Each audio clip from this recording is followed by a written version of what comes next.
नमस्कार, आप देख रहे हैं बिस्तक। मैं रजत देवगन। आज था मई सीरीज का पहला कारोबारी सत्र, लेकिन बाजार चल गया अपनी चाल और जिसका इंतजार था वो हुआ। 18,000 के लेवल के दर्शन हो गए। 20 फरवरी के बाद पहली बार 18,000 के पार निफ्टी निकलता हुआ नजर आया। इतनी जबरदस्त चाल थी कि आज मंदी करने वालों की फिर से कमर तोड़ के रख दी और ये हफ्ता ही ऐसा बीता है। जोरदार तेजी के बीच में से कामकाज हो रहा है। इंडियन मार्केट पे वन वे ट्रैक पे तेजी बनती हुई नजर आ रही है। आज के सत्र में ओपन हुए 17,950। थोड़े नर्वस थे मार्केट्स में क्योंकि हम 17,950 18,000 के स्तर के आसपास दस्तक दे रहे थे, तो थोड़ा हल्का हुआ बाजार ऊपर से। 17,885 आज के दिन का लो लगा, लेकिन जो निचले स्तरों से पलटे हैं आज 10:30 बजे के बाद, उसके बाद हुआ एक्शन। दिन खत्म होते होते 3 बजे के बाद रफ्तार और तेज हो गई। 18,089 ये आज के दिन का हाई था। क्लोजिंग आई 18,065 के लेवल की।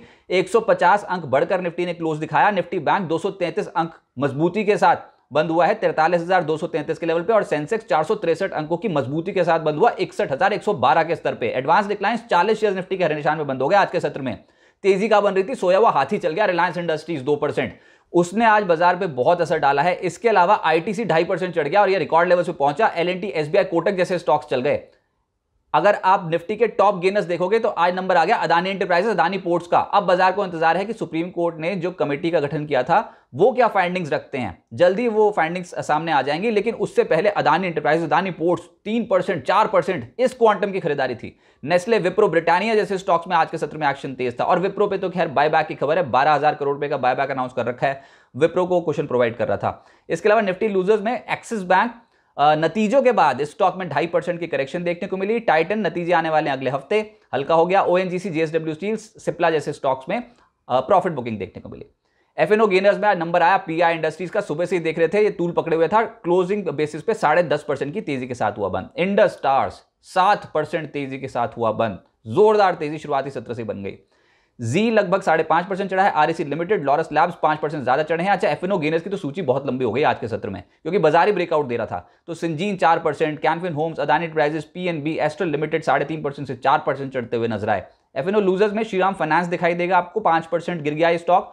गोदरेज कंज्यूमर 5% टूटा है। गोदरेज कंज्यूमर ने रेमंड का एफएमसीजी कारोबार जो उसको एक्वायर कर लिया और उसके बाद आज दोनों ही स्टॉक्स पिट गए, रेमंड भी और गोदरेज कंज्यूमर भी। गोदरेज कंज्यूमर 5% टूटा है। एक्सिस बैंक, अतुल लिमिटेड और सीजी कंज्यूमर जैसे स्टॉक्स भी आज हल्के होते हुए नजर आए। सेक्टर स्पेसिफिक तलाशने जाएंगे तो आपकी नजर जाएगी सरकारी बैंकों पे। सरकारी बैंकों का जो खेमा है वो इतनी जबरदस्त चाल शो कर रहा था, सबके सब हरे निशान में बंद हुए। पीएसबी 9% चढ़ गया। यूको बैंक 5.5% उछला है। सेंट्रल बैंक, आईओबी, पीएनबी जैसे स्टॉक्स 4% ज्यादा उछले हैं। Bank of India, Canara bank, union bank, in stocks में 2%, 3.5% की तेजी देखने को मिली। एसबीआई खुद 2% चढ़ गया। इसके अलावा इंडियन बैंक 1.5% उछला।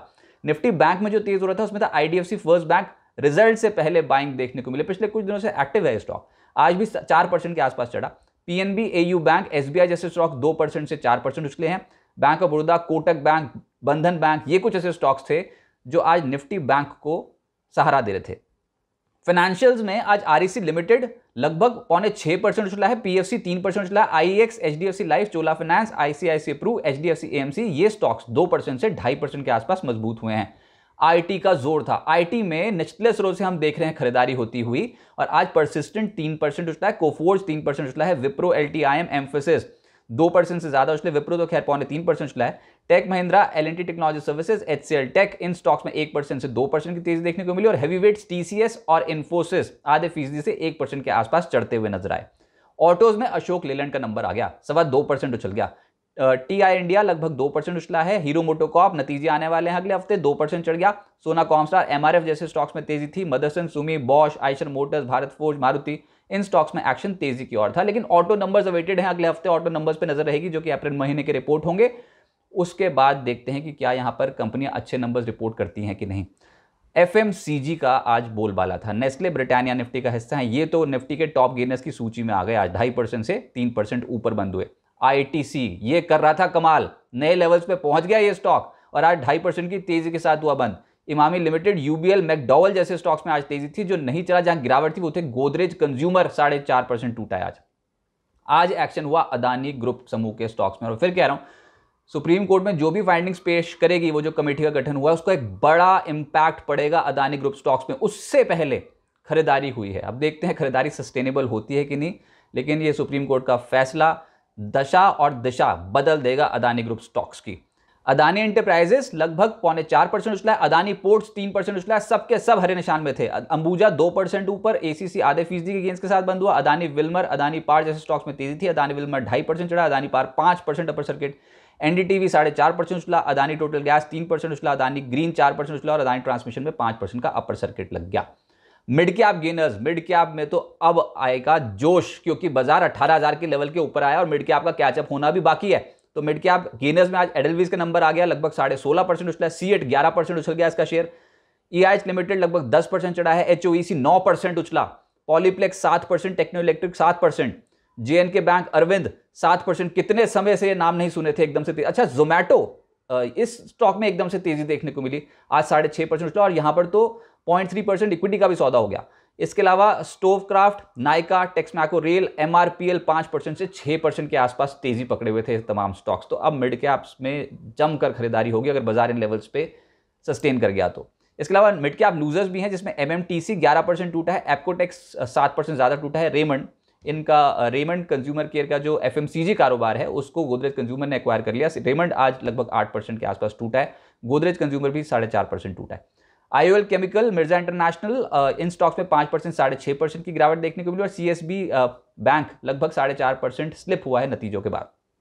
अब आगे क्या होगा? सोमवार को बहुत सारे बाजार बंद हैं, भारतीय बाजारों में भी छुट्टी है लेबर डे के चलते, लेकिन मई सीरीज का आगाज बहुत ही बेहतर तरीके से इंडियन मार्केट्स में कर दिया और अब हो सकता है सस्टेनेबिलिटी आए मार्केट्स पे, अब एक्शन तेज होगा। क्योंकि अभी तक तो ये बस यही सोच रहे थे कि भैया ये 17,800, 17,900, 18,000 का लेवल निकलेगा नहीं निकलेगा, दुविधा थी। लेकिन हम ये देख रहे हैं इस हफ्ते लगातार हर 100 पॉइंट्स की स्ट्राइक्स पे पोजीशंस कटती चली जा रही है मंदी वालों की, और ये थोड़ा और अगर यहां पर अभी सस्टेन कर गया 18,000, 17,900 के लेवल के ऊपर तो कमाल कर देगा मार्केट। और यही होता है, अगर ट्रेंड के खिलाफ जाओ, अगर मंदी करो तेजी वाली मार्केट में, तो बहुत स्ट्रॉन्ग ट्रैप हुए इसमें मंदी करने वाले। अभी आप देखो निफ्टी इस हफ्ते लगभग 440 अंक यानी कि 2.5% की तेजी पकड़े हुए था। निफ्टी बैंक इस हफ्ते 1115 अंक यानी कि 2.5% की तेजी पकड़े हुए था। इतनी स्ट्रॉन्ग खरीदारी हुई है इस हफ्ते। इसके अलावा निफ्टी 20 फरवरी के बाद 18,000 के लेवल के ऊपर पहुंचा है। 17,900 के स्तर को अगर बचाए रखा तो बुल्स की पकड़ और मजबूत हो जाएगी। बुल्स की ताकत लगातार बढ़ रही है। वायदा कारोबार में देखो तो पुट राइटिंग का जोर है, पुट राइटिंग हेवी देखने को मिल रही है मार्केट में और एफआईज नेट लॉन्ग बनाते चले जा रहे हैं। निफ्टी हो सकता है कि मई सीरीज में 18,350 के दर्शन करा दे, तो अभी ये सेटअप तेजी का है। कोई डिप आए 17,900 के लेवल के आसपास आए तब भी खरीदारी का मौका होगा। अभी बाजार इन लेवल्स को बहुत क्लोजली रिस्पेक्ट करेगा और मैं कह रहा हूं कि यहां से अभी भी तेजी का ट्रेंड बाकी है। लेकिन अगले हफ्ते एक और ट्रिगर है, यूएस मार्केट्स को बहुत क्लोजली ट्रैक किया जाएगा।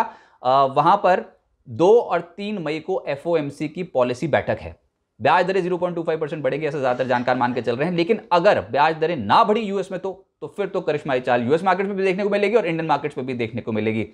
29 अप्रैल को ऑब्वियसली जो नतीजे आए, Kotak bank, IDFC first bank, RBL bank, इनका एक बड़ा इंपैक्ट देखने को मिलेगा। और अगले हफ्ते निफ्टी कंपनियों के नतीजे हैं, Tata steel, HDFC limited, hero MotoCorp, Titan, इनके नतीजों का इंपैक्ट देखने को मिलेगा। लेकिन अगर आपको लेवल्स चाहिए कि निफ्टी और निफ्टी बैंक के कौन से इंपॉर्टेंट हैं जिसपे आप ट्रेड कर सकते हैं, तो एक आपको इंपॉर्टेंट चीज बता दूं कि बिस्तक ने अपनी प्रीमियम मेंबरशिप सर्विस जो है वो शुरू कर रखी है और इसको आप सब्सक्राइब कर सकते हैं। इसमें 3 तरीके के प्लान है, सिल्वर, गोल्ड और प्लैटिनम, जिसके सब्सक्रिप्शन फीस है 159, 299 और 599 रुपीज पर मंथ। इसके अलग अलग फीचर्स हैं जिसकी जानकारी आपको बिस्तक के होम पेज पर यूट्यूब पर मिल जाएगी। आप कोई भी प्लान अपनी सुविधा अनुसार ले सकते हैं, वहां पर एक ज्वाइन का बटन है, पेमेंट कीजिए और ये प्रीमियम सब्सक्रिप्शन सर्विस ले लीजिए। इसमें एक इंपॉर्टेंट फीचर ये भी है कि इसमें आपके अगर आप लाइव चैट में जुड़ते हो किसी भी शो में तो आपके सवालों को प्रायोरिटी पे लिया जाएगा और आपको मॉर्निंग न्यूज़लेटर मिलेगा जिसमें आपको बाजार का पूरा लेखा जोखा कि क्या होने वाला है, कौन से लेवल्स इंपॉर्टेंट है निफ्टी बैंक के, और साथ ही साथ डेरिवेटिव मार्केट का पूरा स्कैन, बड़ी खबरें, इंटरनेशनल मार्केट डेवलपमेंट सब मिलेगा। तो ये सब्सक्रिप्शन सर्विस आपके काम की है, इसको एक बार लेकर ट्राई कर जरूर देखिएगा। फिलहाल मार्केट का सेटअप पॉजिटिव है और कोई भी डिप आए ट्रेंड इंटैक्ट है, खरीदारी का मौका ढूंढने मार्केट में। अब मुलाकात होगी मंगलवार के सत्र में और देखते हैं बाजार में अभी बुल्स और कितनी तेजी और पकड़ मजबूत करते हैं।